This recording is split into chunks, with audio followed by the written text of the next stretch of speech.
Welcome to the Ordinary Marathoner Podcast.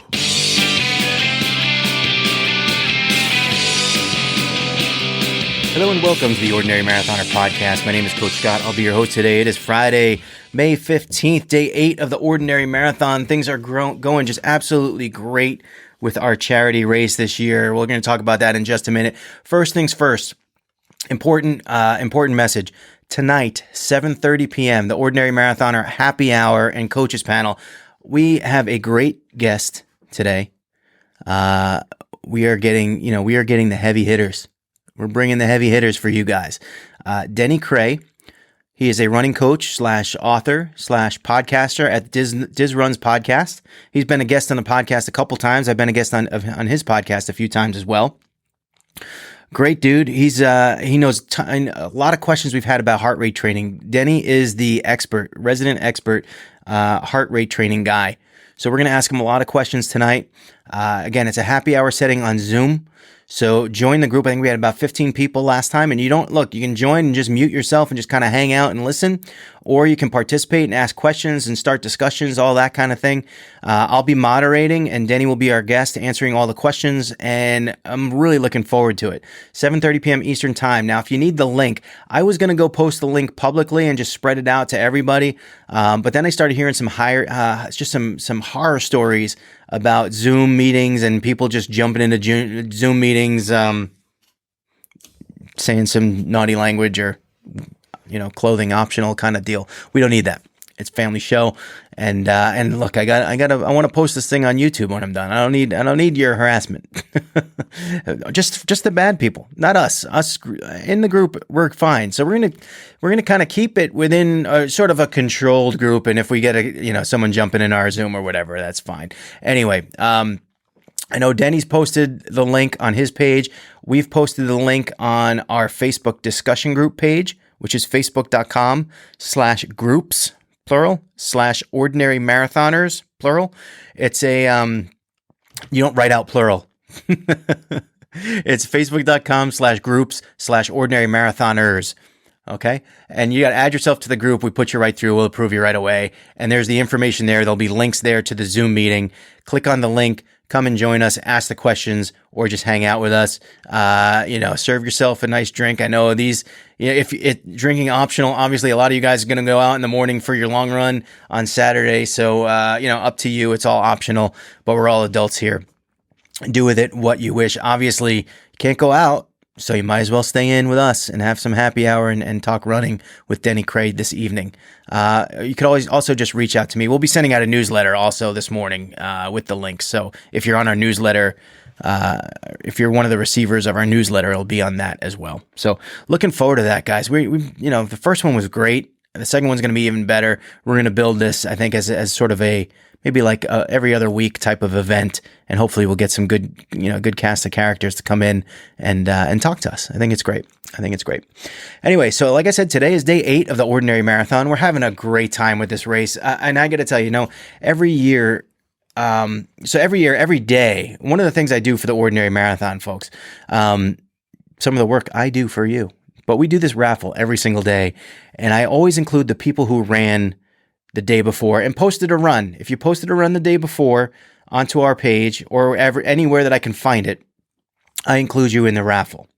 And in prior years, it's been pretty good, but some days we have like sparse participation. This year has been insane. This year, every single day, multiple people just participating like crazy, day after day after day. And it's been really busy. And I think, with the race growing as it is, it's harder to win prizes, which is good. It's good and bad, but I love giving away the prizes, and it's been keeping me busy. You guys being busy is keeping me busy, but good busy, and I love it. I love doing the race, and it's been an amazing 7 days so far. Now the race itself, it's your race. We send out these medals, right? We send out these medals to you guys. If you register for the race, you get the medal. This is a virtual race. It's not like we can ensure that you finished your goals. Now, we also don't require you to run a full marathon. It's called the Ordinary Marathon because That's our name. That's our podcast name. And Ordinary Marathon sounds pretty cool. But it is your race. And we've always said that. It is your race to set your goals and you earn them yourself. You earn this medal on your own. I myself have not earned this medal so far. This is just display purposes. It's nice, right? Just display purposes for now. For me at least, because I have not earned it. But we're starting to see a lot of people reaching their goals, accomplishing what they set out to accomplish, getting those 26.2 miles done, posting about it, including their medals, saying that they finally earned the medals. And I just, that we can give you that moment where you've earned something like that, I think is amazing. I think it's great. And I think it's great that you guys take that moment and you embrace it and you share it with everybody else. Some people, you guys are nuts and you got your, you set your goals way up high. I'm talking to you, Ronald Booz, Brian Yarborough, Michelle Brotman finished 26.2 miles in 3 days. Jen Bergstrom laughs at 26.2 miles. But most of us normal people, 26.2 over 10 days is a pretty good accomplishment. It's a pretty fair accomplishment to do it. And now we're starting to see, more and more people accomplish their 26.2, posting it on the webpage, posting it on the discussion group. And I can't say how proud I am of you guys. Number one, for participating in the race. Thank you from the bottom of my heart. And number two, for doing so wholeheartedly, genuinely, settling on a goal and then going after it and getting it and achieving it. I think it's great. It's been a great 7 days so far. We have 3 more to go, and I'm looking forward to those just as much as I've been looking forward to the first 7. And I tell you, it's gone by very quickly. It's all gone by very quickly. But I'm proud of this race and what it's become and what it's going to be. So thank you guys all from the bottom of my heart. Also want to thank our sponsors. Every day we give away something, and that stuff doesn't come free. That's all donated by sponsors. June Walker from Grandma Junie Has a Potty Mouth has donated just tons of stuff. All custom glasses, water bottles, tumbler glasses. She donated a basket that's being auctioned off at our Facebook page right now. I think we're up to about $60 right there. All of that money is going to charity. What an amazingly generous person, June Walker. Again, Grandma Junie, GRAMMAJUNIE, has a potty mouth.com. That's her webpage.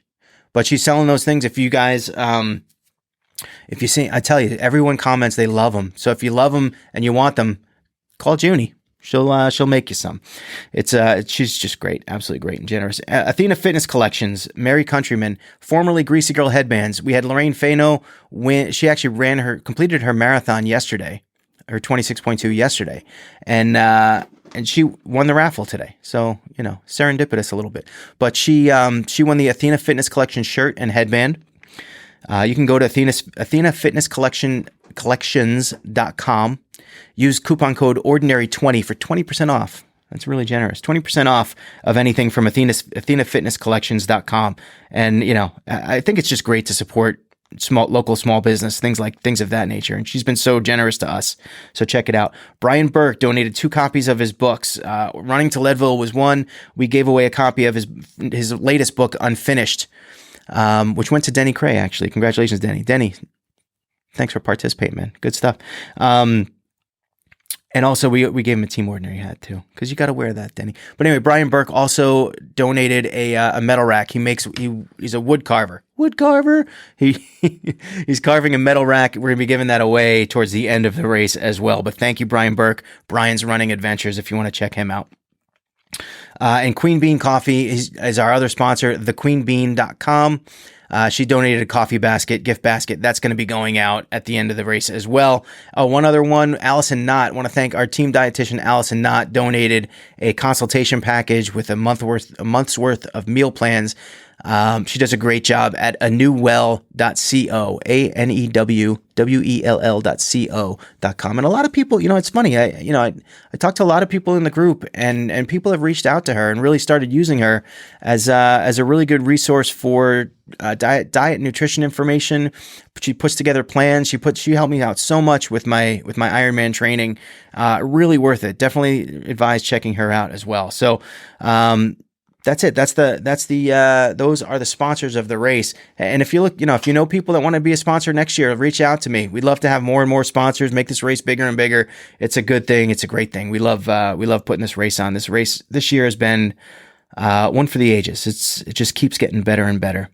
And I'm already looking forward to putting on next year's race. All right. That being said, I wanted to move on, and I wanted to talk about one more thing. I think I got some time here. Yeah, I got enough time. I'm going to tell you guys a story. Story time. I'm going to tell you a story, and the reason I'm going to tell this story is because I think I relate to this situation, and I think back to when I was younger, and it reminds me of me back then. A friend of mine reached out to me. He said, "Hey, we're just having conversation. He's talking about how his son's really athletic, and I guess, and I'm going to kind of like self-diagnose it here. I don't really want to say too many details, but there's some anxiety where he has anxiety about participating in a group sport, team dynamic, type of thing. And he's good enough to play, athletic enough, smart enough. And my friend has, confidence in him, but it's like, as a parent, you don't want to push, right? You don't want to, you want to, it's that fine line. And we were talking about back and forth. There's a fine line between being that parent that forces your kid to doing things against their will because you know that they can do it and you want them to succeed. But you run the risk of being the bad guy. There's a fine line between being that person and being the parent who, 10 years from now, your kid says, I would have been a great basketball player. I wish you would have just, pushed me in a little bit harder. I wish you would have challenged me a little bit more and made me do it.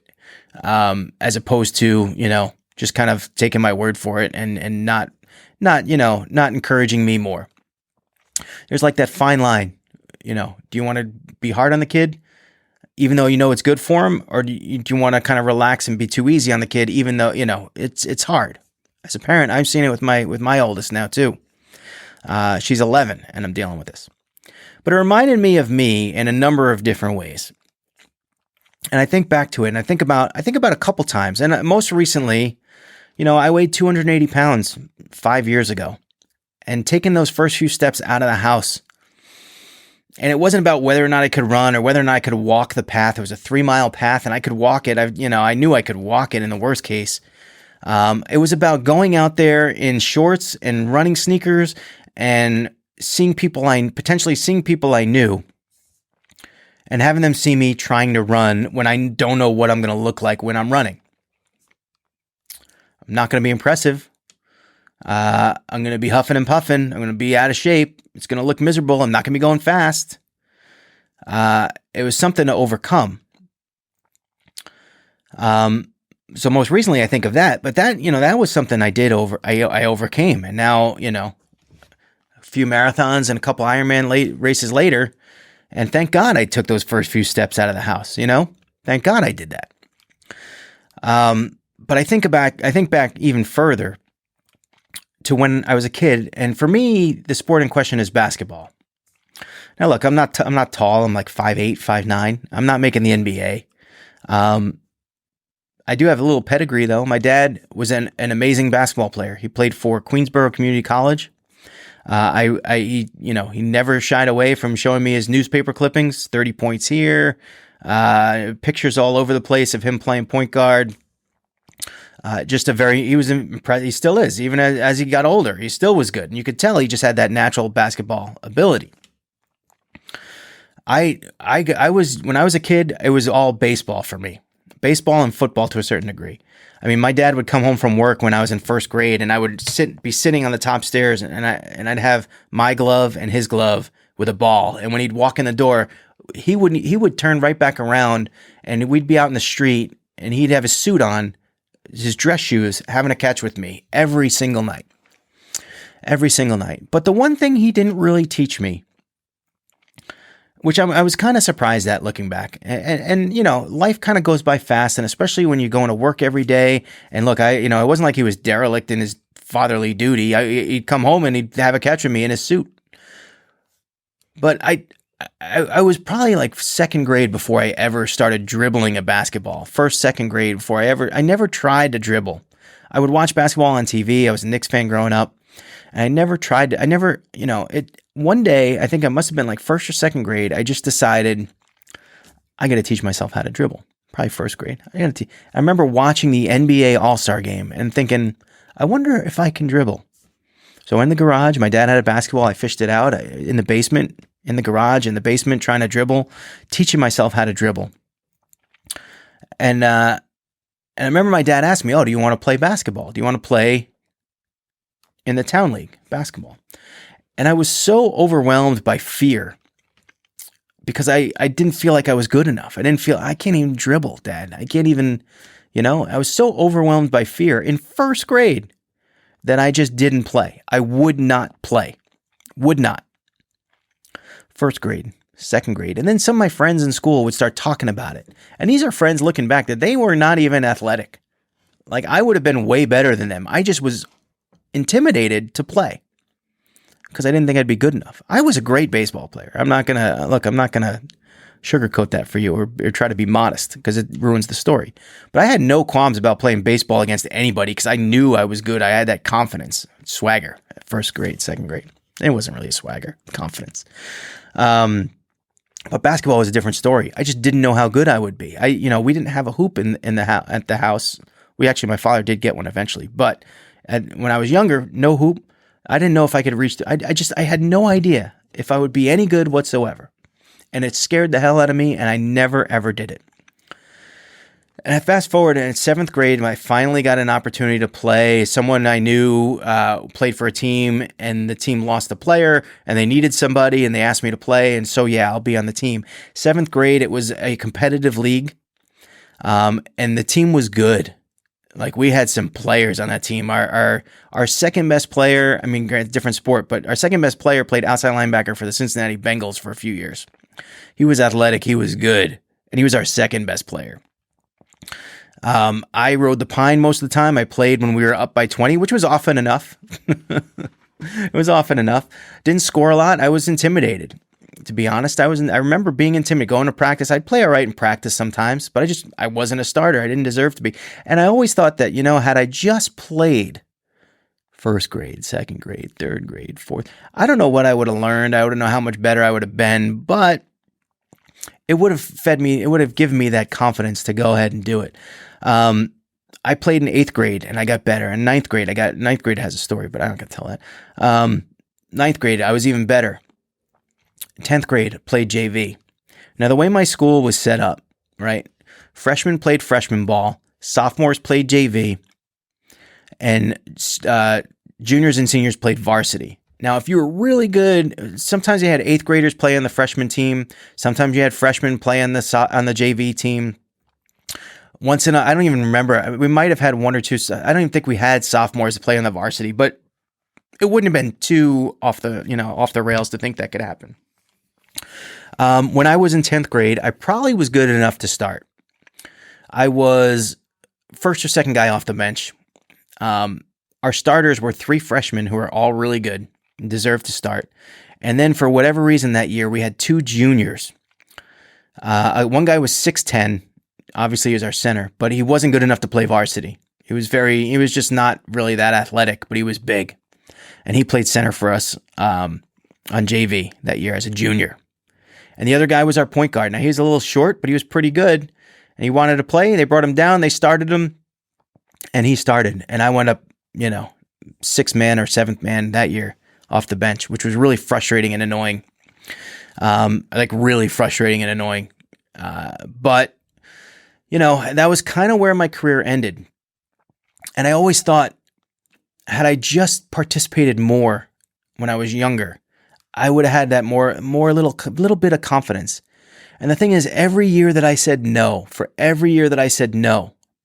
and I put it off and put it off, was a year that I could have spent getting better, learning something new, figuring something else out, being more confident about the way I played. And maybe, who knows, maybe that year when I was a sophomore, maybe I earned that spot. Who knows? I don't know. The point is, the longer that you wait and you delay, the more you're going to wonder later on in life, what if? What if I did that? What if I changed things up? What if I participated? And then when you look back and you say, man, the reason I didn't do it was because I was intimidated? Really? The reason I didn't do it was because I was anxious about how I was going to look or how I was going to participate or whether or not I'd play or what people would think of me. That's why. And it's frustrating when I think back. And look, like I said, I have no delusions of grandeur that I'd have played in the NBA. It's not like I'm missing out on a career. As a matter of fact, I very much doubt I would have ever played college basketball. But I could have been a good high school player. And that would have been fun. It just would have been fun. And I never quite got that done. And, I think so. I guess the story that I'm trying to get across, the moral of the story, the point that I'm trying to get across here is when my friend calls me and kind of describes his situation about how he's handling. By the way, I think he's handling it perfectly as a dad. I think he's handling it perfectly. If I could share a message out there and just talk to anybody, not even just my friend's kid, who I don't even know if he'll listen to this, but talk to anybody who's kind of on that fence, who second guesses themselves and wonders, should I try? Should I participate? Should I not? And I got to tell you, man, when I was a freshman, we had some kids try out for freshman ball that had absolutely no business being anywhere near a basketball court. And I was worried that I would make the team. I was worried. It's just crazy. The point is, don't psych yourself out, because the only thing that will cause in the future is regret. And regret sucks. And look, I know people say, oh, no regrets, no regret. You know what? No, that's a BS thing. Remove your tattoos, people. Because I think it's to not look back on your life and the choices that you made and learn from them. That would be the regret, right? That would be the regret. So I look back at that and I say to myself, look, maybe that basketball experience, right, was part of the help that got me up off my feet, off the couch when I was 280 pounds and got me out there. You know what I mean? Maybe that experience, that regret forced me into being, or helped me, aided me into being a better person later on and making choices later on. And if I didn't take that lesson and learn that lesson, then I might still be 280. Maybe I'd be 380 by now. Who knows? So you see what I'm getting at? Hey, look, as far as I'm concerned, if it was my kid, and look, my kid does this to me now. If they don't want to play a sport that you think they'd be good at, it's not much you can do. You be a good parent, be there for them, encourage them, be patient. They'll come around. That's what I mean. That's just what I think. So I think, A, my friend's doing the right thing. He's being a good dad. B, look, I'm an outsider here, but I'm talking to you. I'm talking to anybody who's in this predicament. If you're psyched out, if you're overwhelmed, if you're anxious, but maybe it'll be good for you, summon up that courage, get that fire started inside and just do it. Just go for it. The thing is at the end of the day, I'm a 46-year-old man telling you a story about me not playing basketball between 1st and 6th grade. Right? At the end of the day, I'm the one that did the regret. But if you can learn, I'm the one that has the regret. But if you can learn from that experience, if you can take something from that and use it to make wise choices for yourself, choices that maybe you wouldn't have made otherwise, man, that would be well worth it for me. 5 years of sitting on my butt between 1st and 6th grade and not doing it because I was intimidated. If one other person would avoid that, then these last 10 minutes of my podcast were worth it. So take from that what you will. Whether you are, a high school kid looking to get on the track team, or you're a first grader wondering if you should play basketball, or whether you're 60 years old and wondering if you should or should not go for a walk today. The answer is you should. Get that fire started in the belly. Summon up that courage and just go for it, man. Just go for it. With that, I'm going to call it a day. And remember, every day is an ordinary day unless you make it extraordinary. So get after it, guys. Happy hour tonight.